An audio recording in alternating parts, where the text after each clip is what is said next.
Hello, guys. Hello? Hello? Oh, hello. I can hear you there, yeah. Hello.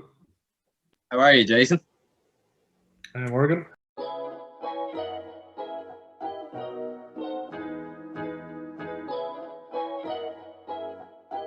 How did musical talk come to be, pretty much? And obviously it wasn't just done in a day or two. It was something that would have had to be done over a long period of time. So how did that happen, and where, I suppose, did the three of you guys kind of fit into that picture? The kind of current musical society story starts around 2007, 2008, when the vice president for students at the time kind of approached a number of people and groups, including Dramsoc, to produce a musical, and what was called the UCD Community Musical at the time. And that eventually became West Side Story, and there was a number of people involved in that, and that were kind of crucial as well, including the auditor of Dramsoc at the time, Owen Kilkenny, and a lady called Anna Farrell, who's a student advisor still working in UCD, produced that show, and Aoife Brady, who was quite a prominent Dramsoc director at the time, actually directed it. And myself and Keith were on a part of the technical team that produced that show. And then that then kind of created a group of people that were into musicals, that were then kind of had found each other, I suppose, and connected in a way that hadn't happened in recent memory up to that time. And I suppose from that, then I might let Keith pick up the story here, but Keith then kind of put together a crew to produce a production of Rent that was actually within Dramsoc at the time. And maybe Keith, do you want to pick it up from there? Yeah, I mean, I'll rewind it back even further, because Aileen and I had a chat about this on the phone. We kind of were bouncing memories off each other. So Jason was the year ahead of us before we joined Dramsoc in uni, and it coincided with the 80th anniversary of Dramsoc, which they got a load of alumni to come back for. And we ended up meeting this fantastical character of a man, and him telling us that apparently there had been a long history of musical societies in the university from decades past, and that Dramsoc and this music society used to break apart and form together again, and break apart and form together again, and had happened 2 or 3 times before. If they can do it, why aren't we doing it? Why can't we put on musicals? I think is the general gist. Okay. So the first attempt we did was Aileen and I actually put in an application for The Wizard of Oz many moons ago. That was the very first attempt doing a musical kind of in the current iteration, which was dismissed by others amongst Jason on the committee at the time. Just to give you a bit of context, at the time, at this point in time, I was the treasurer of Dramsoc. Owen was Keith was the technical manager, and you were the theatre manager, were you, Aileen? Yeah. We were all actually active members of the Dramsoc committee, and relatively senior, I suppose, members of the Dramsoc committee at the time. And we were still rejected. Yeah, we wanted to do The Wizard of Oz. We were inspired by the people of the 80th. And then the other thing to bear in mind was Dramsoc had just done the first Leaving Cert show. So it was the first time anybody had used Astor Hall as a theatre space. And actually, Martin Butler attended that show.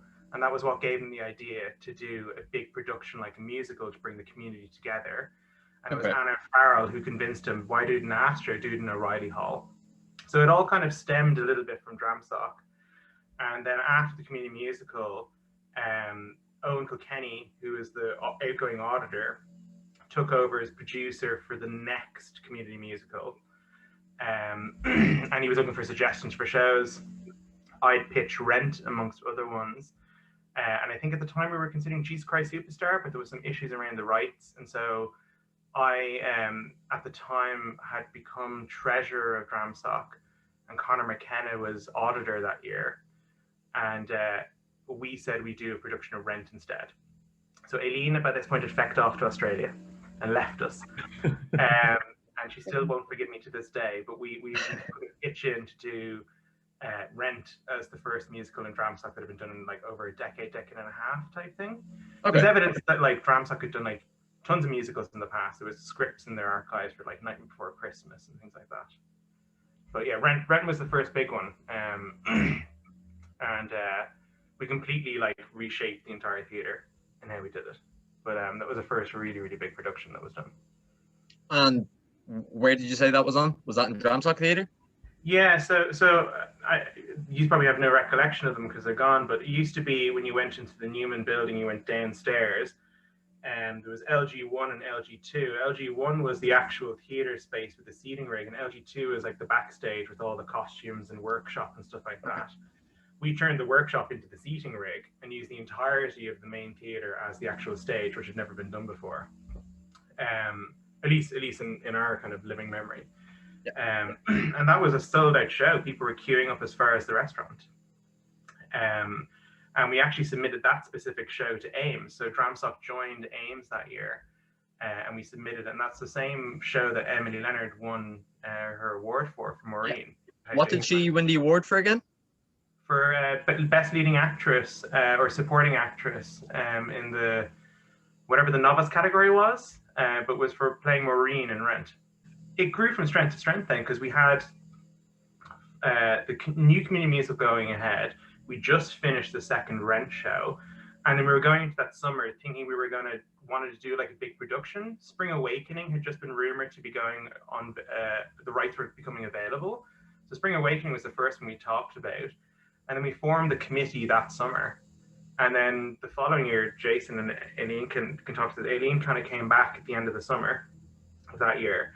But we got roped into loads of stuff. Like we were performing at the opening ceremonies for all the new students coming in.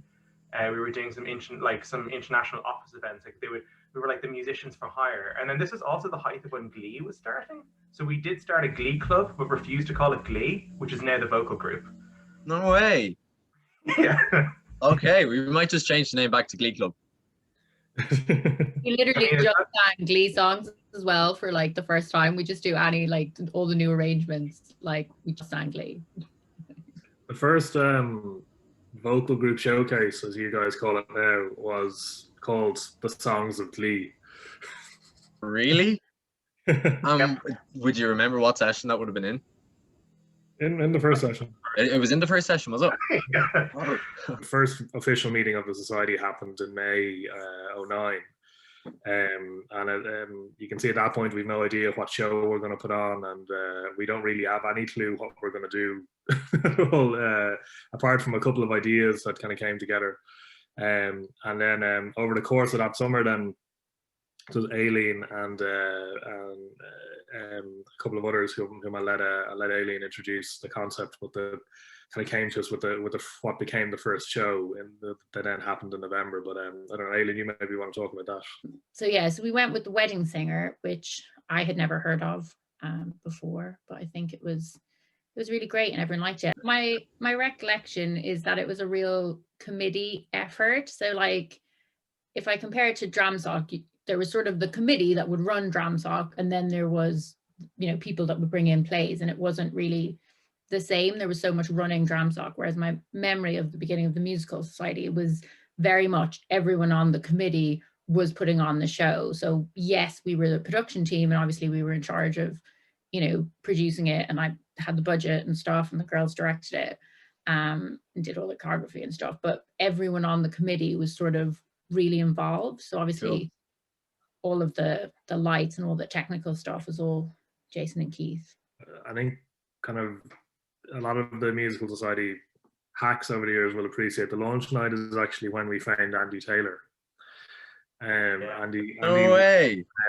And does, for anybody who doesn't know, Andy is now the Student Centre's technical supervisor. But Andy wandered into the early in the day in the launch night, and I think my wife keeps reminding me when I'm talking about how great Andy is in the Student Centre that I think she was the first person that spoke to Andy. He kind of walked in and said, I'd like to be involved. I'd literally, I don't know whether he had, I know he talked to me at one point. He probably spoke to you, Keith, but we literally kind of handed him the sound desk. I was like, yeah, you're doing sound tonight. Hey. Push these buttons.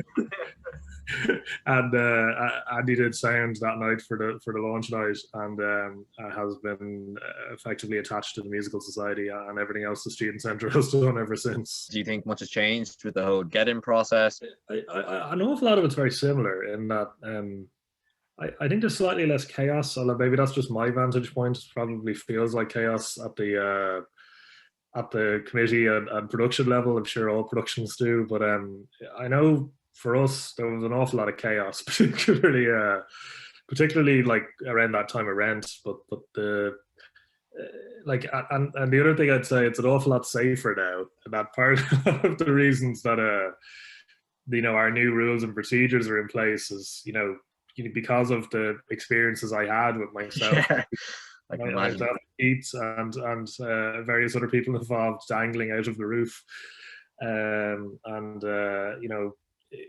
fairly precarious rigging processes and things that just wouldn't be acceptable these days. The hardest thing about the set building was that we didn't have a space. So we had obviously come from Dramsoc, and there was that whole space to build sets.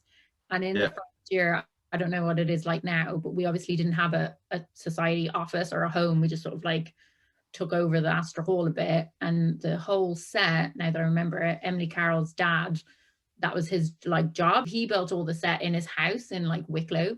So that was sort of lucky for us because we had that resource. But I don't know if you guys have a space now or if you share it with Dramsoc.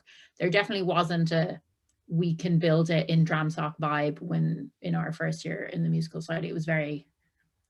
Dramsoc are usually very good now for giving us a loan of their space whenever we need it. Like, we still kind of do a lot of the stuff in Astra during the get-in.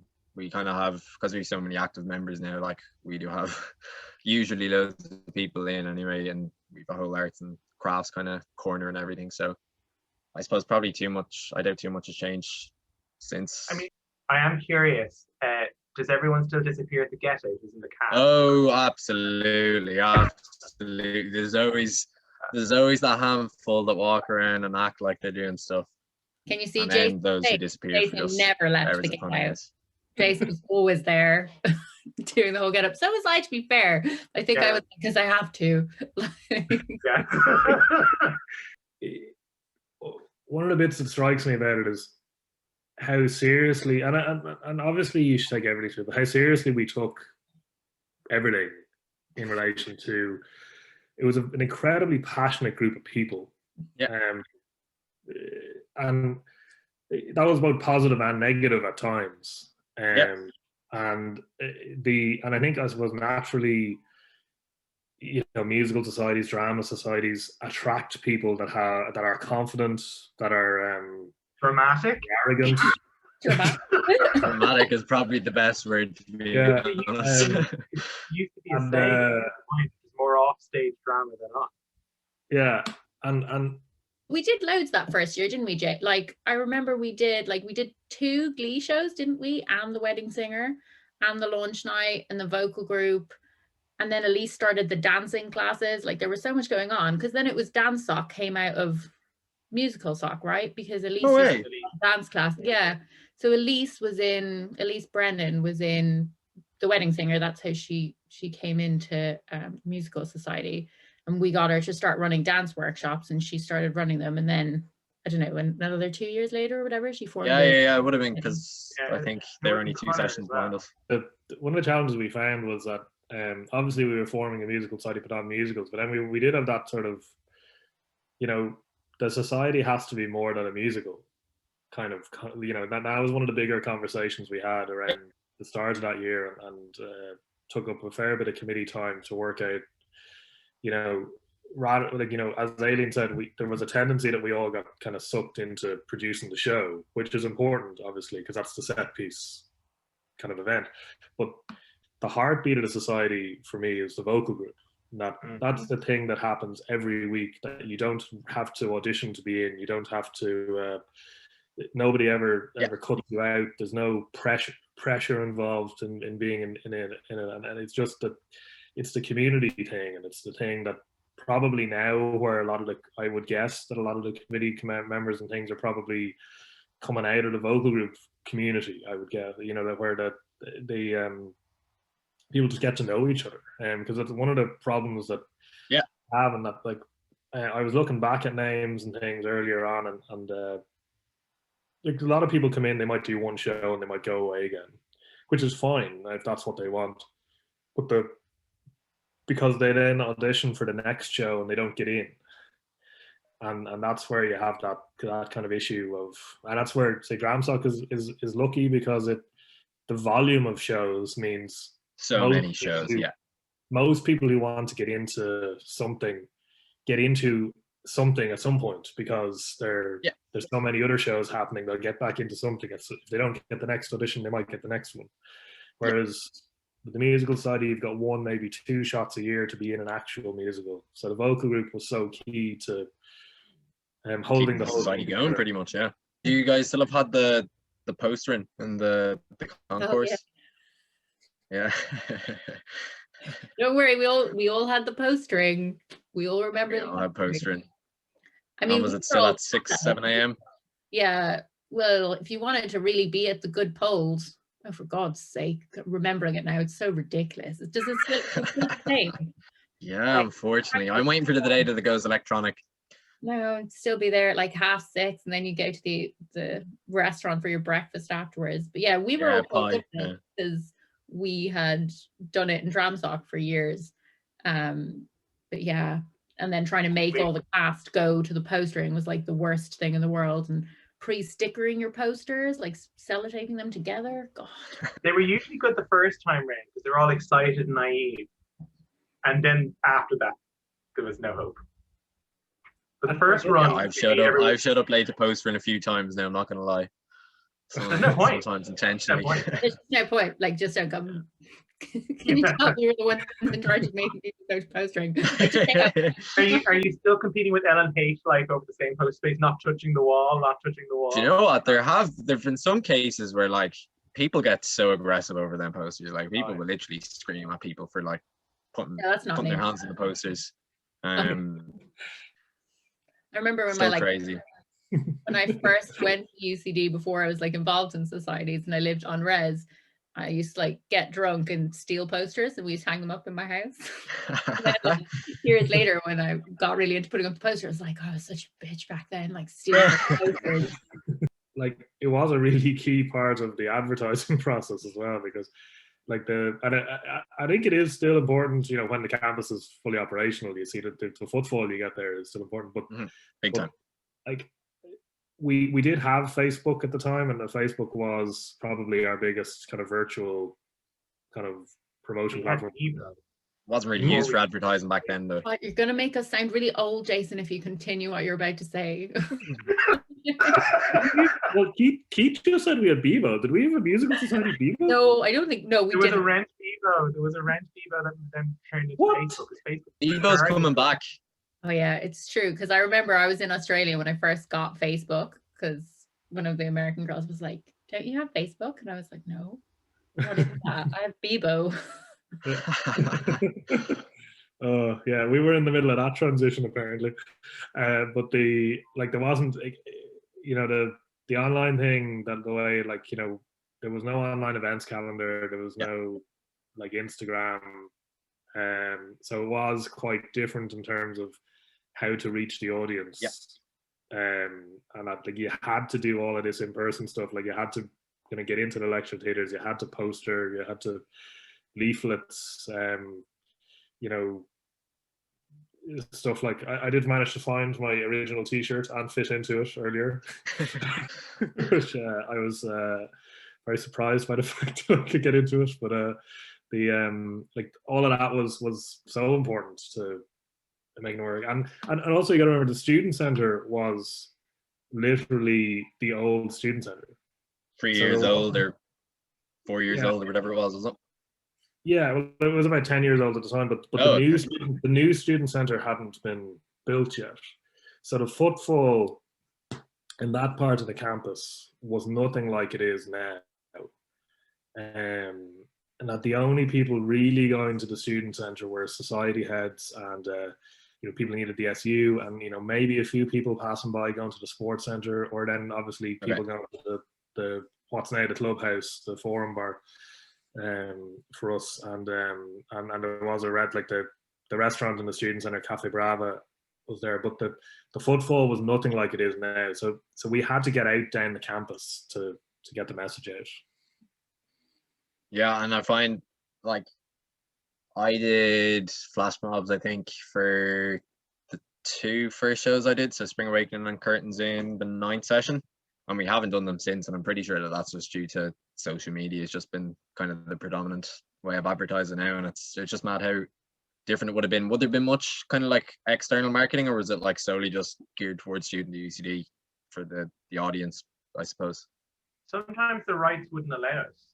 So that was a big thing for Rent, was it was a limited license they granted us. So for big universities in Ireland, because we're so close to the West End, they only give limited licenses. So you can only advertise in your own campus. So sometimes we weren't allowed to, but it would sneak out. We definitely advertised Beauty and the Beast externally. I can't definitely, but that was because it was really musical. Yeah, we did it we had it loads based. I'm sure we had we talked about having it on the buses, is my recollection. Remember we looked at having signs on the bus, and we definitely had it on TV somewhere. It must have been really crap TV. It was hardly on RTE. But then at the same time, yeah, we definitely advertised that really extensively externally as well. But I don't think we did much for the Wedding Singer externally, because obviously the seating was a lot different. So obviously the Astor Hall was smaller to fill than O'Reilly Hall.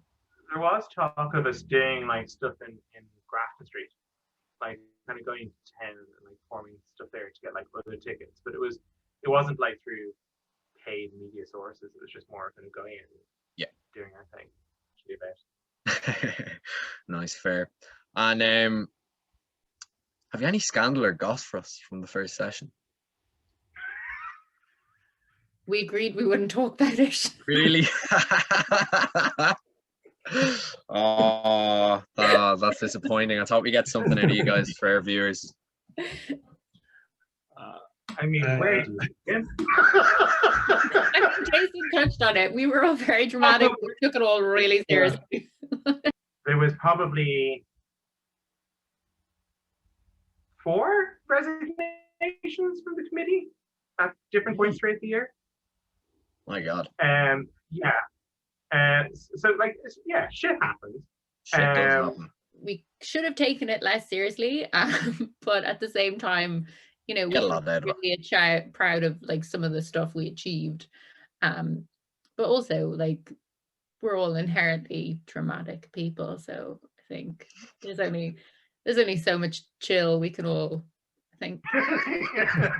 Someone once described me as the least mellow person they'd ever met, and it's probably an accurate description, to be honest. Thanks a mil for your time, I suppose, on a Sunday night. I don't know if we'd be at much else during Corona. But yeah, thanks a mil. It was really, really good to hear about all the stories from the first session, because we always hear a lot, but we don't actually know what's true and what's not. But yeah, I hope you have a good night, and thanks a mil again, guys. No problem. See you later, guys. Bye-bye. Bye.